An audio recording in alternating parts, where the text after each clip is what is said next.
so is Azir, interestingly. Wukong, gone. Win rate just keeps going up. Kind of crazy. Not to me, not to you, Valdez. Yeah, it's 14-5 now. Some of our teams kind of not quite seeing the power of that pick. All right. Aurora gone again. Banned once again by Bro. See the Pantheon. Was it BNK that banned it? Yeah, BNK banned it third. Valdez gave me a look. And then they picked the Rumble. Yeah, I got my draft sheet here. That's why we write. Record keeper Valdez. Yep. I gotta follow the sheet, Wolf. It's very important. He is a sheeter. Yes, thank you. Just like the quill. The quill was strong for Kellen in yes. Game 1 there. Except my handwriting is terrible, so unfortunate. All right. Gwen gone. Pantheon gone. Since Wukong's already gone as well, and the Azir, Talia are gone. How about a Vi? Yeah, I think it's just going to be the boring Vi ban. I wonder if there's something else they could take here away that suits Varus? Yeah, that's the only other pick I'm really thinking at the moment. That's first pickable.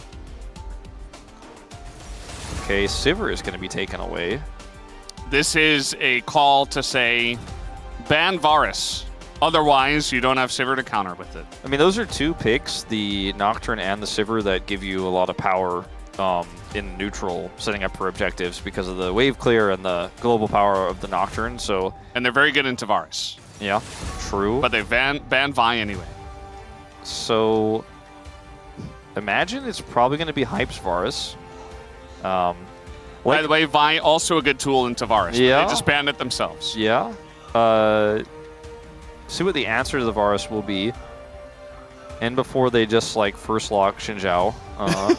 They might. They might. Oh, we've seen crazier things. No, they won't. They won't do it to us, Valdez. Group. So the Varus is obviously one of Hype's best picks from Challengers. Same era as Bull. And we're just looking for a bit of an Orianna lock blind here. What is going to be the carrier? Xin Zhao. Not as good as some of the other banned and removed by Fearless picks. There's still a solid setup here. What do we see into the Orianna for closer is what I'm more interested in, because we haven't seen Ryze do too well into this pick. Maokai going to empower that Varus poke. Is he playing Yone? Yeah. Okay. When the Maokai comes out, it's like, well, he's probably picking AD mid. And with Yone available, definitely going to get bullied a lot early, but Yone is still Yone. Yeah, I think it's a risky pick.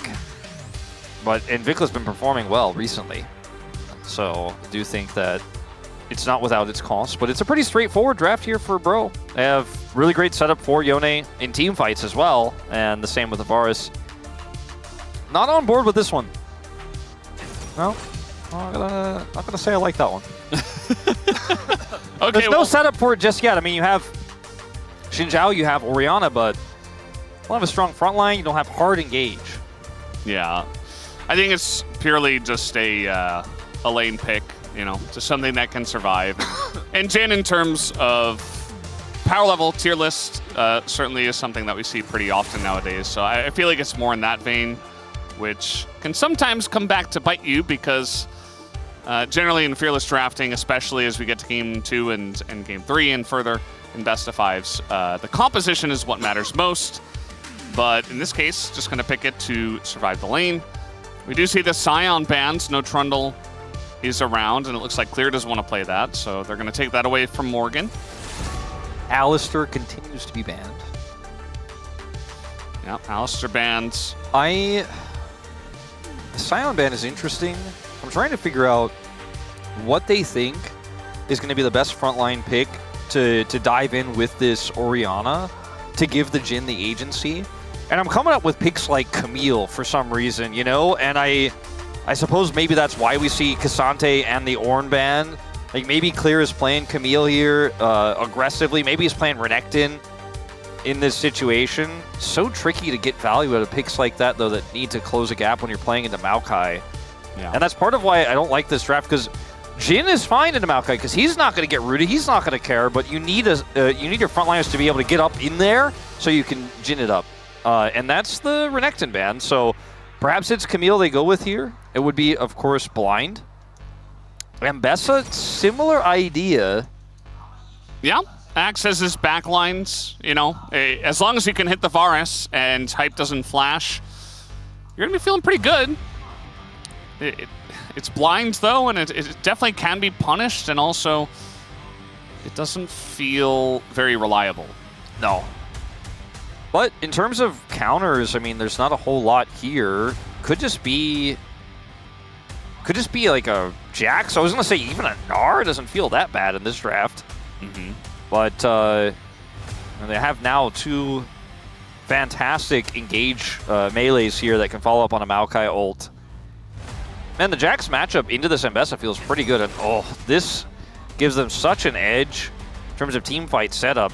I feel like Bro hit a slam dunk with this draft.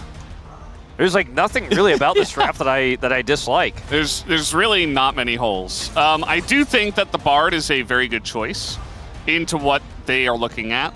One thing about Bard, though, is that generally the Nico's going to get her engage off whether you like it or not, right? So there's not much reaction you can do with that, but there's still a lot of setup for your Jhin. There's a lot of setup for your Orianna. So you can kind of play both sides as Bard often does. And if the Maokai ultimate is coming in, you can kind of play around that. It's good into Jax, stuff like that. But you're just so squishy, though. If you lose control of the game, like these champs on the side of Bro are so mobile. Sure, you could maybe hit a Tempered Fate to set up a Orianna ult if it wasn't Jax Yone that you're playing into, or the Varus that's already 5 million miles away, and you have to get up into dealing with a Nico. If she snares you, then it's just, you're done. You're not going to get out, and if you're trying to clear vision, it is so incredibly tricky. I think the pick is incredibly strong right now. He's going to be great in lane. I mean, the Jhin Bard lane is going to be quite formidable. I'm more concerned about what happens in side lanes and in team fights later on, though. Like, Bro have both engage, disengage, side lane power, you name it. Raptor, fight team. See if he can get it done into this masterclass of draft here for the side of Bro. And it's Closer's Yone. That's a pick we 100% trust. It does have that stamp of approval, for sure. This is game 2, starting right now. 소환사의 협곡에 오신 것을 환영합니다.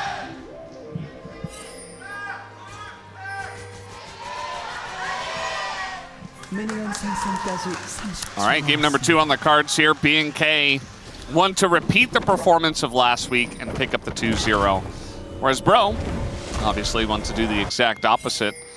But after game 1, it felt pretty dire, just the way that one all played out, the last 10 minutes of it for Bro. So hopefully they can mentally get back on the horse and show us a good performance, which, I mean, they have a much better draft, a much better start here to this game number 2. So here's hoping that they do.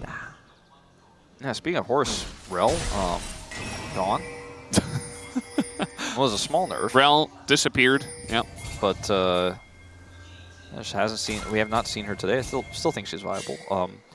You and I today, looking back at the drafts we had, we were super skeptical in our first series of the Yunara pick into the Wukong, right? That we had a good draft read on. We were like, that draft looks a little sussy. It did not win. Game 2, we were like, okay, Nongshim's draft looks way better.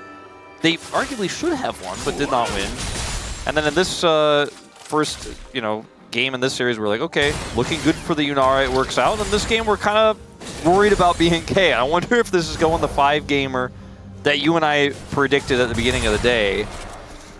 And I think this Jhin Ambessa can absolutely work out if Clear and Raptor are able to hit the angles, right? Because to me, Jhin is all about you're on top of somebody and Jhin doesn't have to be there to follow up. He's just like, I'm over, 2 screens away, and I help you get that kill onto Hype, or if Closer's caught, or even the Maokai is caught, or Palu is out of position. When you have Xin Zhao, you have Ambessa, who's going to have backline access into this Varus. I just think that when a Maokai could say, well, your Xin Zhao and your Ambessa can't get there, then the fight becomes, in that moment, instantly in Bro's control. What they do with that control is up to them as see game 1, but that's my biggest fear And the laning phase is going to be great for Jhin, we mentioned. You can see it on the minimap.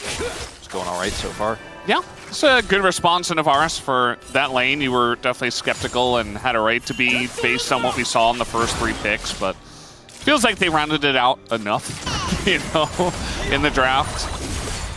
As here comes Hype and Palu trying to put on the pressure to Diablo. Whereas it's been Diablo putting on most of the pressure so far. So a good trade back. But I do assume that this game also will be relatively low action. Just like game 1. As I say that though, Root is not going to hit, and he's going to cleanse in any way. Yeah, Captain Jack timing, but just better safe than sorry. Good idea. Good idea. Better safe than sorry, as Vicla's going to have to flash to pull the Maokai. Yeah, flash to pull him in. I don't know if it's going to work out. Krako just flashes away himself, and now your mid laner's down a flash.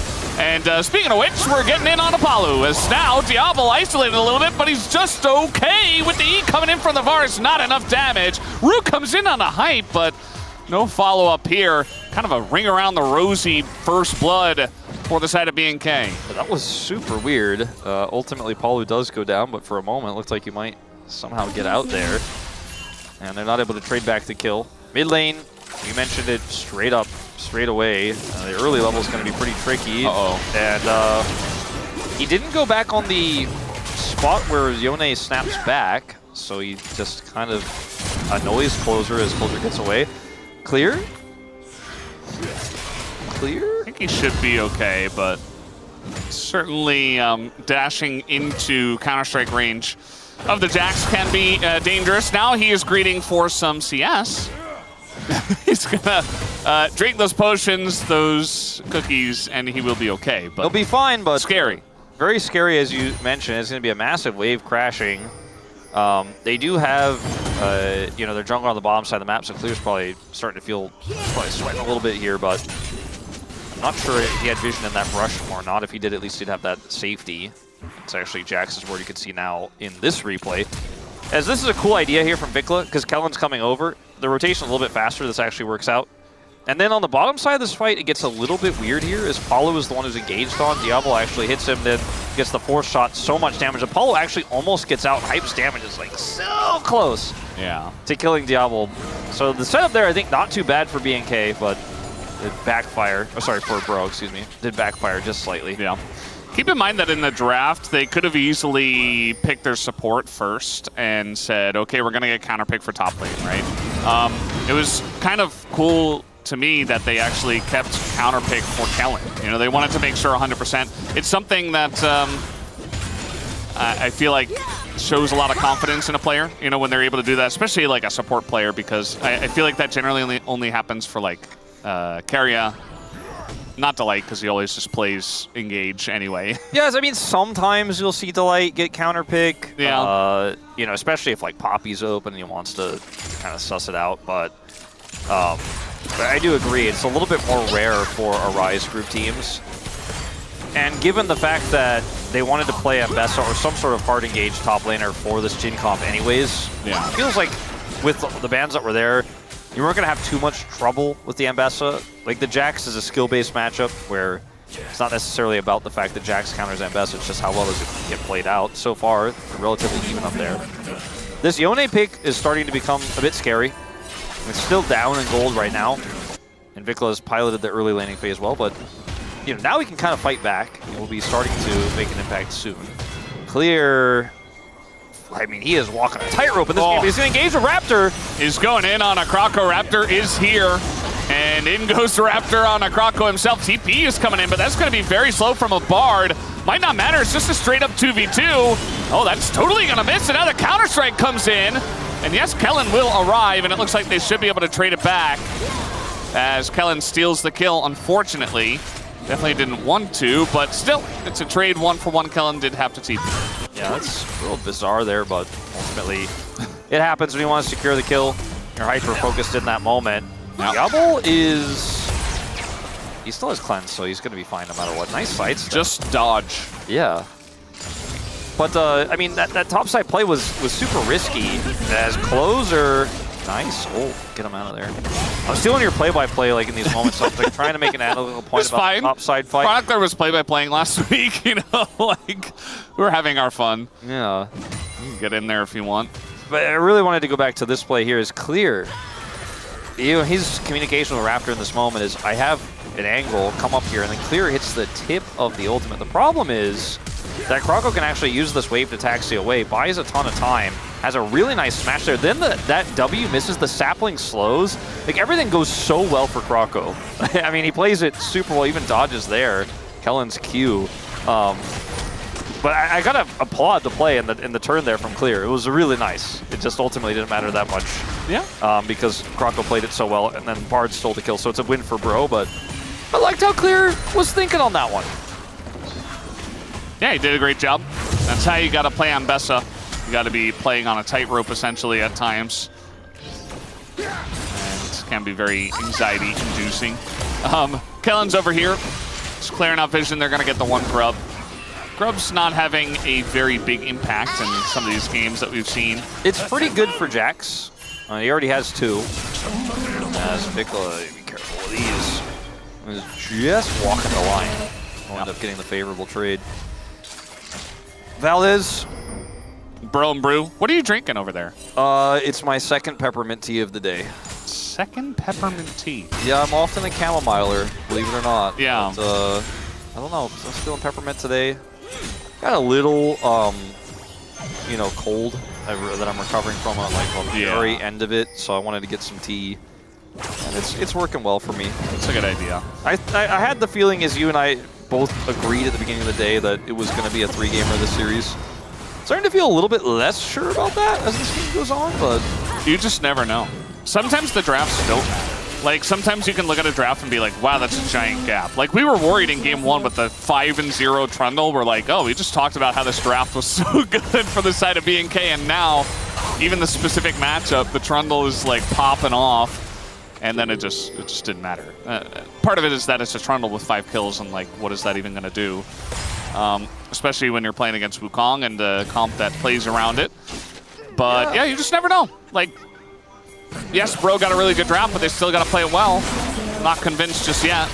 It's funny how, like, you know, in a Legend game, especially in upper echelon. Oh, hold up. Yeah, closer assault again. This is the perfect example of what I was about to say is, like, in a Legend game, moments like this don't really happen that much because you don't get in a position to where you can, like, ult and push somebody out of the lane and force them to ult and it's closer, but, like, he's had to do it now twice in this matchup. You know, some of those jukes we saw from Croco not only are less likely to impact a play that's basically decided by a macro rotation and numbers game like that happens in Legend Group, but people don't miss their Wind Becomes Lightning either in Legend. You know, like, moments like these can actually be the defining factor in on a knife's edge how close a Rise Group game is that you just don't see in Legend, you know? That's why Rise games are more fun. Counter-Strike is down, Clear finding the angle, but not quite confident to dive the turret, not just yet.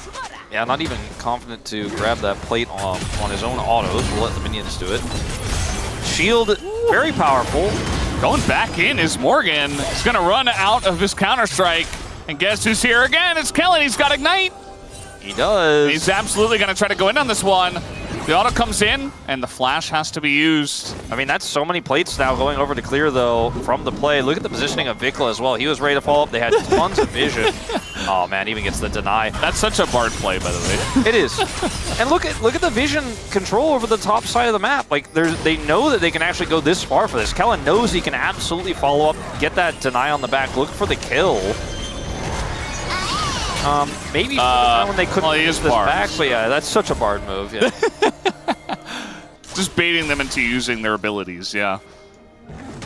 Such a magical journey he took. Yeah. All right, going in on the Xinjiao. Tons of damage into Croco, though. Look at that. But meanwhile, Closer's getting isolated on the right side. So a trade 1-for-1. I think I'll take that kill on the Varus a little bit more. Yeah, feeling pretty good about that. The angle for Vikla onto Croco was pretty good. Raptor's pretty strong right now. You can see that Closer can't really fight him there. I'm not really sure why they were still in the river. But either way, they got punished for it. We're sure why they're still in the Rise Group. Let's put it that way. That is one thing, yeah. It's kind of locked down after a lot of play in rounds 1 and 2. You know, like, talking about East Side, West Side before Rise Group, Legend Group, you know, it felt pretty obvious what we meant, but now I feel like with especially how they're locked into this group, like, you know, in the past East teams will play against West teams, you're like, well, anything can happen, right? But it's, you know, it has to be an upset. Now we just know where we're at. We know where we're going. The Rise doesn't mean you get to rise out of the Rise group. You're stuck there for the rest of the season. As Hype is totally fine. Ooh. Okay. Hit the third. All right. He's like, cool, anyways, let's go back to killing a minion. That's his version of the Varus Q. There you go. That one ult was the Varus Q. But like, he had to aim multiple shots to get the value out. Oh yeah, that also means it's like not as good, yeah. Well, higher potential value. I think the hope here for BNK, and this comp that is right now 1,500 gold up, is that they can have some really nice shockwave engages, and the Zambessa is going to hold water. And the Bard play has been pretty good so far from Kellen.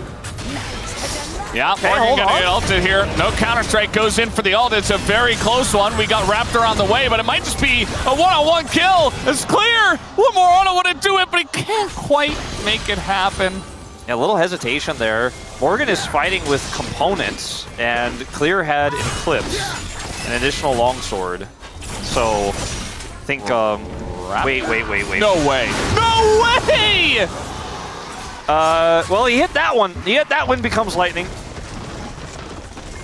Vikla is the target here. Oh, Tamar Fate gonna help him a little bit, but the follow-up, pretty good. It's Nico, it's Ione, and it's a Maokai. Paulo, though, will be traded back. So nicely done. Kellen just getting even more fed. Look at him, he's 3-0-1. Yeah, Kellen is actually just... It's a carry. He's considering, like, if he should buy a Shirelia's or something right now. He's like, well, I don't know, there's a lot of money here. Is he going Dead Man's Plate next? Might. This fight is pretty unrealistic to hope to take, I think, if you're Morgan in this situation against an Ambessa that has ult and that has items on you and has shielding. Like, it looks pretty close until it doesn't, right? Clear is not going to be able to connect that one, doesn't get the last auto. Raptor's like, well, I'll take this into my own hands, as he just takes turret aggro, and Morgan wasn't watching. I mean, all he had to do was not be in the shop and just run away from the Xinjiao that was diving the turret. But this ended up being pretty good for BNK as well. Like, they end up getting the Tempered Fate here to buy time. The Plot Blossom has to be used, and then the kill goes over to Kroko, and Palu is traded. I mean, they're kind of not really winning on this one. They obviously lost on the bottom side. And it's a lot committed, you know, to just trade kills and, like, yeah, it's just Kellen, but it's another Kindle Gem. Every support's favorite item, just pick up another one. He's actually pretty tanky. He's got his redemption finish. No item completion for Palu yet, so very far behind the Bard. Get wrecked. Support diff. Yeah, just Bard things. Big Bard fans over here. He also doesn't have Unsealed Spellbook. He's so limited, Val. This is a pretty risky hold of this Herald here by BNK. They're going to have to give up control. Oh, that Shockwave, though. The damage insane. And now the shots coming through from Diablo are pretty good, but the steal here on the Rift Herald is going to be good as well. Raptor goes down. That's another kill for Morgan. Picks up the Bard. And Morgan just going to walk away from this one as we have the emote down. Clear as well, running away from two. Can he trade one back is really the question. The ult comes through for closure, and the shot from Hype is enough to put him in the ground. So Bro finally gets something here. Bro finally with a big swing back. They will be able to get the Herald as well as the ensuing team fight. As the Shockwave positioning here, the ball denies Kroko entry initially. He does drop down his ultimate now, and the follow-up is insane. Look at that damage. Coming through Raptor as well, layering on top. But then the follow-up here is just a little bit sketchy. Like, they're not able to actually close the gap onto Kroko with the rest of their team, and then Morgan flashes for the double, getting an insane amount of value on this Jack, so the Jhin can't really do anything here when he doesn't have setup, right? And so he's just pushed away, and then Kroko here is bailed out by his teammates, but another kill goes over to the Varus. This poke Varus going to become a real threat. Up until this point has kind of just been playing in the mid lane as Kellen. Just Bard things, yeah, just Bard things. He's all right. Well, he's dead now. I can't believe they actually tried to do that. Bard ult. They did not have to do that at all. Bard ult and Shockwave for Flash. And also Bard Life for Flash. Not sure about that one.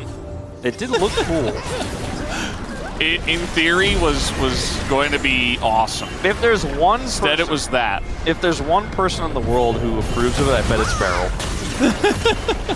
But I was like, no, it's actually the optimal play. Yeah, no, that's the best play for sure. Absolutely. Raptor smites, the Rift Herald gets level 11 off of it. Yeah, they get the turret. And this is where things get scary, you know, with a Jax that has 2 grubs, not 3, but still 2 grubs in the side. Was significantly behind, but actually now is comfortably able to side lane. This Varus is going to be a threat for objective control with its poke. It's another Mountain Soul today, which is kind of wild. But that is going to limit some of the poke Varuses. Kellen gets caught here and then decides, hey, if I have this set of maybe get to carry exhaust, like, all right, nice, cool idea. They got his flash. And they should be able to get the dragon out of it as well. Yeah, not double dragon, just single dragon. Yeah, not a double. Yeah. Very slow dragon pacing in this game. Yes, indeed. Big gold swing. Now they're going to go back on Apollo here. There's the Tempered Fate. And, well, the Jhin is not going to hit, but everybody else is here, and they used quite a lot. As Kellen gets another kill. Yeah, Kellen. There were 4 people attacking him. Next thing, he's going to start, like, last hitting the minions mid lane. I want to see Deadman's Blade. Kellen? Yeah, okay. He is soaking up a lot of pressure. So is Raptor. Gonna try to flash away. They're very deep in the enemy jungle here. Very short magical journey. Is now trying to turn on a Morgan here. Clear running away from his opponent. Yeah, pick a target. Very interesting. Bro. Any target. They really wanted to get... They got greedy with that one. They were like, we get Kellen +1, right? They ended up not getting anything at all, in fact. So that was wonky. It's still a big win for Bro, but I think they wanted a little bit more monetary value. As Paulo here, you know, tries to use his clone, gets Tempered Fated, as the timing for the Jhin is not perfect, but it doesn't matter. Kellen steals the kill. Ruler would be so angry. Yeah, I think actually Guma would be a little bit, Guma would be like, well, I hit those, you know. Ultimately, we didn't watch the shenanigans that happened afterwards because nobody died. Yeah. But, I mean, look at the Varus poke. This is Braum without vision. We kind of set it up earlier, the possibility of what it could mean if BNK lose control of the map, and Kellen is reminding himself of what that's like. And here we go, it's Otacon start, all right? Look at the vision control. It's not perfect, but they got a control ward here in the tri-brush. They got one on the bottom. That one guy in the crowd just screamed, I'm pretty sure. The guy said, please don't hit Otacon. As this was the demise of Bro in game 1. All right, they pulled off of it. Good job, guys. Did they? Just kidding. They're spotting it, still leashed. Morgan has TP, and obviously so does Clear, but they're going to try to look for a turn. This is how you use Otacon for pressure. This is the right call, Bro. Yeah, they have learned. And I'm sure that Duke and the coaching staff just went back and said, okay, guys, that was not it. We can make it. Let's go over this. And that was much better handled. It didn't really, nothing really happened out of it, but that's fine. Yeah, I mean, BNK played it well. They did not over-index. They did not face plant on trying to deny. Kellen took a bunch of damage and got back, and this time they know that 2 members are backed, and they have tons of mid-prio. This kind of works, and I think this time there's just simply no way for BNK to know. Yeah. They have no vision anywhere. Like, look at the mid lane. That's what happens when you have Varus on that mid-prio against a Jhin. You're just like, well, anything can be happening on the map. You'll just never know. Very sneaky from the side of Pro. They're going to take it down, and this Otacon take so much cleaner, and that's the guy. He's ripping the sign! They said, yeah, you can start off Otacon first if, you know, you do it like that.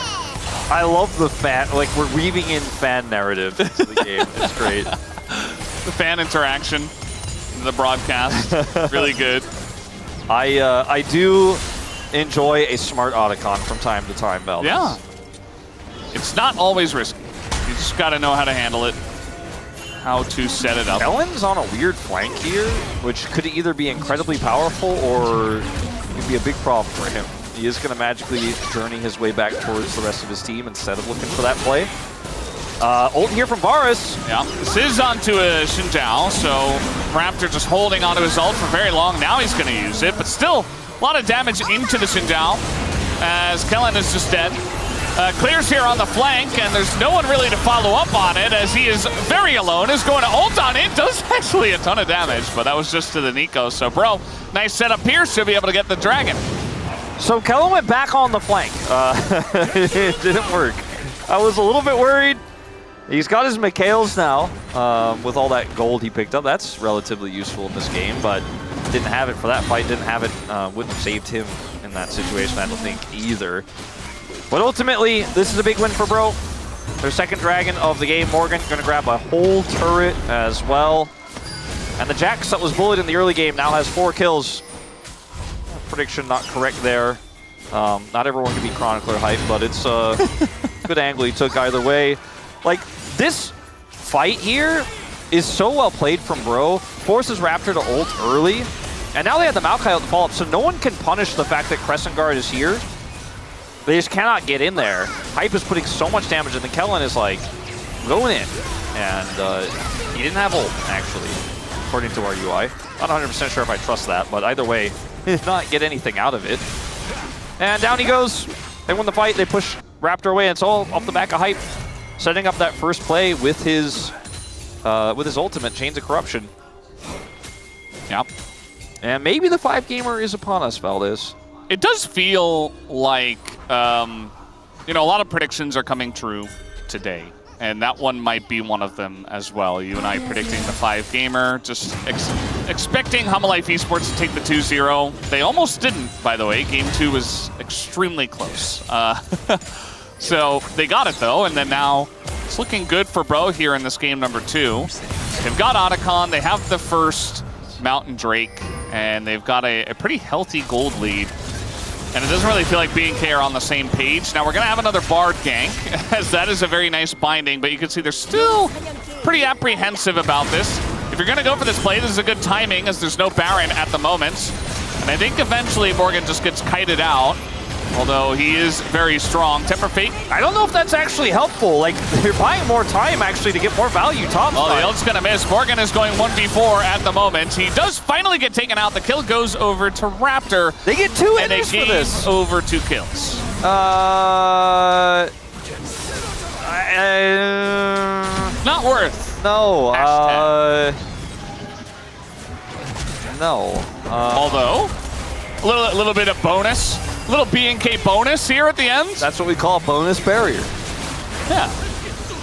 Can they get more? Hype is Wait. just walking over blindly? Wait. The self-slow? Raptor, he's in there. The damage is done. 883 gold given over to the Xinjiao. Vikla gonna get rooted even though he didn't have to. In goes the Yone, and it doesn't matter. He gets taken down. And BNK rolling their way into so many bonus kills. Yeah, bonus barrier was just the start of the combo. And ended up getting a lot out of this. So Morgan has respawn and does have TP. They're gonna get Baron. I don't think they can stop this. There's just no way. Apollo has flash, but he doesn't have ult. And I think maybe if he did, they'd do something, try to do something silly with the Jax TP, but without the Pop Blossom, there's just no way to make anything happen here. They're just gonna have to concede the Baron. There's 2 turrets. Yeah, there's 2 turrets up that are gonna fall instantly, and I think they can get much more than that. It's Hype. If he had barrier there, no, I'm kidding. But Raptor actually just so difficult to kill, and I'm not really sure about this attempt on the Yone to actually get in there. But Well, he was dead anyway, so he just... I guess it doesn't... He sent it. Yeah, I guess he probably doesn't get out there even with his flash.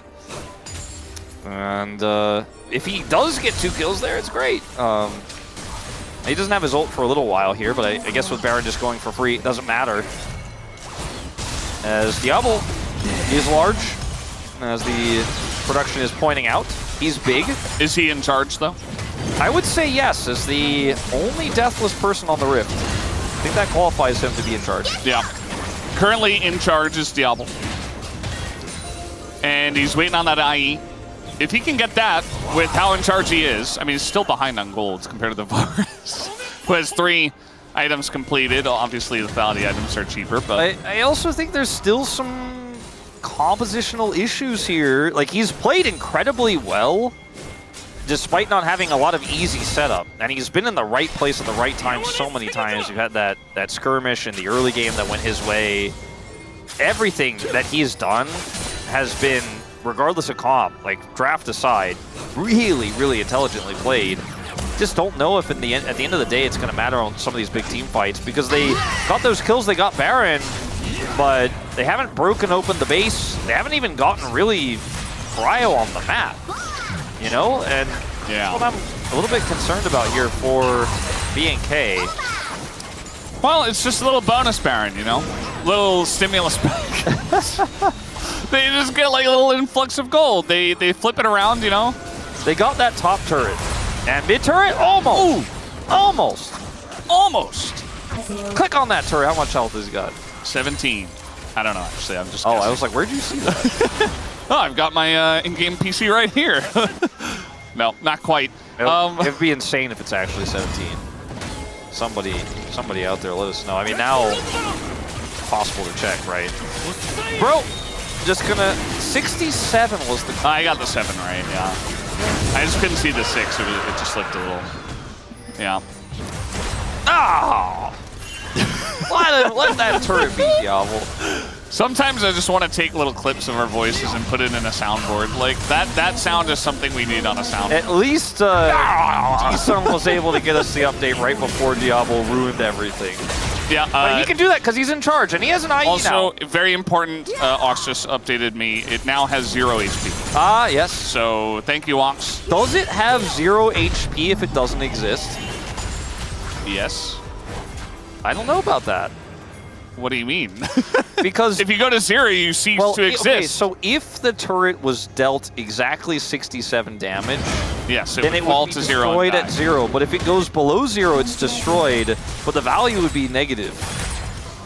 Yes, that is true. So I'm not sure if it also would be destroyed at 0. I don't know if as you just said. No, but if it's destroyed, it doesn't have any hit points unless it was destroyed at 0, right? Freak, let us know. What? Look, you see what I'm saying? Tempo vibes, yeah. Just because it's dead doesn't mean it has 0 HP. It's just dead. Oh, I see what you mean. Like, can you click on it and check its HP? Yeah, yeah, that's true. Is there overkill damage? No, I don't think so. I don't think it's sitting at like negative 437. Well, if it hits the threshold, it just gets destroyed, but it never goes to 0. Right? So is it forever at 67?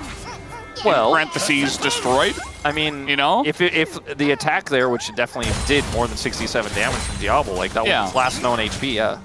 Right. So it's just in the death chamber at 67 health. I don't think turrets go to death chambers. I know like a lot of people like to believe that, but I'm not. Look at it. It's got like some little dust coming out of it, some space dust. You know, maybe. You never know. Look, I know there's a bunch of turret religion out there, and I don't want to offend anyone. Yeah. I just don't think turrets go to the death chamber, Valdez. All right, well. Okay, agree to disagree. With the exception of Nexus turrets, but only recently have they been allowed to go. Okay. It's a more tolerant thing with the turrets these days. Whatever you say, Wolf. All right, so we're going to have a fight here. Closer buffers the Tempered Fate. Yes. And it does work that way. That is the first time we've ever had a teleporting golden Zonya's up guy. Probably not, actually. They didn't do it really during the Baron, Valdez, but BNK were able to get map control and prio for this Baron. It took a long time. We had a large turret discussion. Diablo popped that turret off the map. And finally, once they got the mid turret, it was a little bit easier to play through that and set up for what will be potential Baron take / turn here for BNK to try to close out this series. But ultimately, we'll see how this one plays out because Rise Group is Rise Group. And like if they just... You just never know. If they just get vision and then let it go and then Hype shows up as a 4-item lethality Varus, maybe actually they just outpoke and anything could happen. Anything is possible. Impossible is nothing. Yeah. Keep your mind open. We're thinking outside the box today. At least in the second half of today. Right, you get it, Nico. The taunting is real. That's the Varus poke. That was onto an Ambessa. Yeah. and a Jhin. They have the Bard, so it's like a minimal amount of healing. It's not amazing, but you know, it's enough to at least mitigate some of that damage. And if we're just kind of sitting here getting poked out by Varus, you're going to need something. Yeah, I mean, eventually that will start to add up. But in the meantime, they'll just put a Jackson side lane, shadow him with Croco. As Raptor, if he's forced ult here, this would be really bad. At least he gets the ward. I mean, the sap things are beginning to do some damage too. This angle here as well for Croco is kind of insane. Yeah, Croco has a very nice angle. Raptor in it, but look at the damage there on a closer. Being engaged comes out for the Nico, but there's no follow-up except Morgan, as he is doing an insane amount of damage actually, and will get that damage down. But look at Clear and Raptor 2v2, and Clear especially. The fact that everything was focused on a Morgan and Clear totally survived means that BNK come out ahead. Yeah, BNK, despite despite everything, like Diablo's positioning in that fight, by the way, I don't think he could have played that better. Just kiting it out, actually insane. End up coming out on top. This angle here for Croco felt like it was a shoo-in. He's got this insane setup with his ultimate. Diablo is caught, but they cannot get on top. And the Yone engage is actually super poor. Pop Blossom hits, but there's no follow-up. And look at Diablo, that's what I'm talking about. He's just insane damage output despite being focused. And yes, he ultimately does die, but so much with it. BNK. Yeah, it's not gigantic, but it's very big. Wait, this is a little wild. Well, Raptor was, he was on the dragon, so they say maybe we can just do this. I don't think you can just do this, but let's see. Is eventually going to get here. That's going to slow things down. Yeah, and goes Morgan, gonna get a flash out here, and the Nico follow-up, the double knock-up, but can they get this damage into Raptor and clear the frontliners? It's looking pretty good for Bro at this point in time, and there's the follow-up ult on in, but closer, he's gonna pay the iron price, and now the GA comes out here from Raptor, still alive somehow. There's a fourth shot gonna hit the clone, and Bro say, well, we're pretty low. I don't think we can do Baron anymore. Yeah, I don't think they can. I don't think BNK can either. So they're gonna walk away. Ooh, that was close. Yeah. And AD carries are doing the moving, as we call it in Korea, in this state of League of Legends. This Tempered Fate, not 100% sure if it actually was advantageous for BNK because it kind of just gave some additional time for Hype to rotate over here. If you use it here, you can have such an insane setup. If you time it with the Shockwave as well, there's a little bit more power to it. Ooh, as closers, he's had some self-owns today on this Yone, trying to get into the backline, trying to get access. Clone block here was nice. Morgan gets out, and they're back on the Baron again in live. Yeah, there's dead timers here for Raptor and Clear. This one makes a little bit more sense. He does not have Smite at the ready. His exhaust. It's just no Smite. You have Maokai. I feel like it's pretty free. A little ult on a Kellen. Gonna get the flash away from him. So Baron secured by Bro. Nicely done. Right. It's a bit of a longer one. Yeah. Now that we have a little bit of downtime, I do have an important update to the turret conversation. Oh, yeah? Ox let me know if Azir rebuilds a turret, it comes back at full HP, not missing any overkill damage, therefore it doesn't go negative. But how does that... So that solves our issues here, Wolf. But I mean, is the Azir turret's not a rebuild turret, it's a Sundisk turret. It's not the same but it's like reviving I'm not. The turret as a Sundisk. I'm not on board with your turret Bible stuff. I've done a lot of studying. I don't know about that. Sundisk, I think, completely related to a Shuriman thing. I don't think that has anything to do with what is happening with the spaghetti. Not sure about that one. I'm going to choose not to believe that is the answer. We're just going to have to agree to disagree. I think turrets go to 0 and then they die. I think turrets hit the threshold of 0 or below and then die at whatever their last hit point was. I don't know, fellas. I'm just having a bit of a jab, as so is this poke Q coming out from Hype. And I mean, this Baron and the Siege is kind of insane, and we may have a wraparound here as well for closer. Like, the damage from this Varus is wearing away at the side of BNK, and at any given point, Croco could just use his ultimate for Siege. They need to be respectful. Okay, Raptor's just fine. And yeah, I think Bro get this one for sure, and so do BNK. So they're going to back away, give up the one. It's huge that they get to do it without either Krako or Close are pulling the trigger. And usually if they pull the trigger, you back away, they get the turret. Now they're like, well, maybe we do it on the next turret. A little bit tougher in the base, as DNF will tell you, to take those down. But the outer turret's definitely a pretty good look here for the side of Bro. A ton of money injected into these players. And that might be the last dregs of this push, as Krako's waiting for someone to step over the line, and it's just not going to happen. He's also inconveniently on a ward he can't see.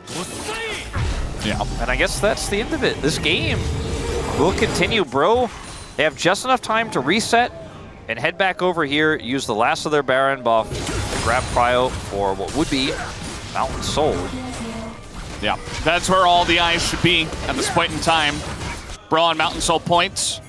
BNK need to deny it if they want to have any hope, I'd say. I think this Jax is just out of control. Like, Morgan can easily carry this if he gets Mountain Soul. I mean, considering he has Zonias as well, it's like, you just can't kill this guy. Yeah. You basically have to kill him twice. Item value is almost exactly even at this point in time. And so is the gold. So everybody's spending their golds, going for it back. The Varus, they gave it over. And even though Diablo has a gold lead, I don't know if his damage is equivalent, though, to Hype's, as we're going to see the Maokai ultimate early here. All right, the Morgan wants to jump through. Gonna get the flash on in. Bigla gonna survive, though, and Morgan, so much of the gold and so much of the damage is so low as he goes golden. Very important. The follow-up with the Nico is big. Morgan's still alive, and he actually gets away. Clear's flank gets thwarted, and Bro, they handle it very nicely. Paulo, though, is gonna kind of die for, I'm not so sure. BNK Caught out there, but I mean, with the damage here from Hype, I think they just get it. They should be able to. Raptor can't get the steal. Ooh, but the ball goes in. The shockwave is pretty good. He's got GA. So the fight still might go over to BNK. Looking for a bit more. Krako looks like he's down as you see Degon, the live cam, as Bro are falling. It's okay, bro, Degon. They got the Mountain Soul. Ooh, that dodge. And it's not over just yet. We'll see if it's over from here. I mean, I think they're going to try to end, though. I think there's definitely a real end angle here. These death timers are just too long. Now, Morgan is alive. Up, though. I don't know. I mean, and they also have to go through all the way through the inhibitor. I guess there might just be enough time for them to come back here. Vicla's doing so much damage. Knowing at this point. BNK, they will try. The TP is committed to, I mean, BNK, they're up 1 in the series. They're going to go for it. Oh, the Mountain Soul trade for Nexus. Will it happen? It's almost back up. It's up now. Yeah, you can see the TP coming in. They're going to try to keep this wave alive. And Raptor says, okay, get away from me. I just want to kill this. As Paulo goes in, doesn't hit anything. And actually, the ult here from the side of Clear is going to catch the Jax. And that will be the nail in the coffin. They clear up, Bro. And it's the Mountain Soul for Nexus trade. No 5-gamer here tonight. It's just BNK looking strong once again. Pretty easy Diablo vote, I would say.